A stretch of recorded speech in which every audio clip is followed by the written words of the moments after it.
Smoke rises from the mountain of doom, and the free people of Middle-earth seeking my counsel.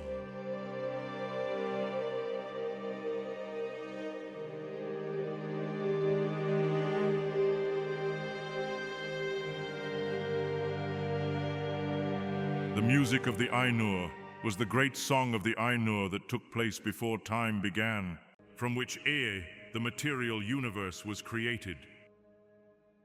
Eru Iluvatar conceived the Ainur from his thought and taught each of them how to make music. At first, the Ainur would only sing alone or in small groups while the others listened. The observance of their brethren singing taught each Ainu more about the others and the mind of Iluvatar. Their unity and harmony thus increased, and eventually Eru brought all the Ainur together and declared that they would play a song greater and more complex than they had ever sung before. He told them that they would be allowed to weave their own thoughts and ideas into this music, since they had been kindled with the flame imperishable and thus had the power of creativity. The Ainur were so overwhelmed by Eru's description of this music that they bowed before him in silence. After Iluvatar told them about the music, the Ainur began to fashion it. Their voices, like the sound of harps and trumpets and choirs, passed beyond hearing into the depths and heights of sound. The great music filled the timeless halls and passed beyond them even into the void, so that it was not void. The Ainur's flawless music satisfied even Iluvatar during this early stage. But soon, faults entered into the great theme as a result of the discords of Melkor, an Ainu whose thoughts had become strange and unlike those of his brethren due to his wanderings in the void. Iluvatar had given the Ainur permission to weave their own ideas into the music, but Melkor's thoughts actually clashed against Eru's themes, because Melkor wanted to increase the power and glory of the part assigned to himself. Melkor's desire to bring into being creatures of his own with the flame imperishable and fill the emptiness of the void put him at odds with Iluvatar's vision. These discords of Melkor that became evident in his music dismayed those around him, and many faltered in their singing, or else attuned their song to his.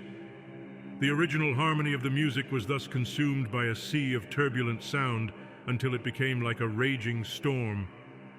At that point, Eru responded by rising from his seat and raising his left hand. It seemed to the Ainur that he then smiled. After his reaction to the music, a new theme began amid the chaos.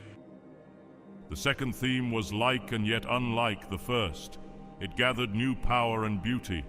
Soon, however, Melkor's discord rose up against it, and there was a war of sound more violent than before, with Manwë taking the leadership of the theme against the discord.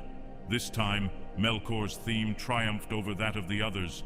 Many of the Ainur stopped singing entirely out of dismay. Iluvatar then rose from his seat again, his expression stern this time. He raised his right hand, and yet another theme unfolded. The next theme had a sound unlike the others before it. It began quietly amid the confusion of the second theme, and sounded like the rippling of soft and sweet notes. It gained power and depth over time, until two completely different songs were being made. One was filled with immeasurable sorrow, which gave it tremendous beauty, while the other was a loud, pompous theme playing in violent opposition to it. Nevertheless, this repetitive theme could not overcome the sorrowful one, and the latter merely took the former's greatest notes and wove them into its own solemn pattern. The strife between the two themes caused the dwelling of Iluvatar, and even the void beyond it, to shake. At this point, Eru stood once more and raised both his arms, and in one chord, deeper than the abyss, higher than the firmament, the music ceased. Iluvatar then spoke to the Ainur about the music and the consequences that would arise from any attempts to bring discord into it, as Melkor had done. To show them the result of their actions, he led them into the void and spoke, "Behold your music." The Ainur saw a vision of what their song had created, a world that was globed amid the void, but was not of it. They saw the history of this world as it unfolded, and witnessed the part each had played in its making. Even the discords of Melkor contributed to the glory of this creation. The Ainur were amazed when the children of Ilúvatar came into this vision, for they were a part of Eru's plan that had not been revealed to them before the music was played. The children were sung into being by Ilúvatar during the third theme, and none of the Ainur had dared contribute to their making. Ilúvatar suddenly took away the vision, and the Ainur did not get to see how it would end. Some say that they only saw the history of the universe until the dominion of men. The abrupt ending of the vision caused restlessness among the Ainur, and Ilúvatar perceived that they wanted the vision to be given true being, so that, even despite the terrible flaws that had been introduced into it, the universe would be as real as they themselves were. Therefore Eru said, "Hey, let these things be." He sent the flame imperishable into the universe, and far off in the void a light appeared, the beginning of the achievement of the music of the Ainur.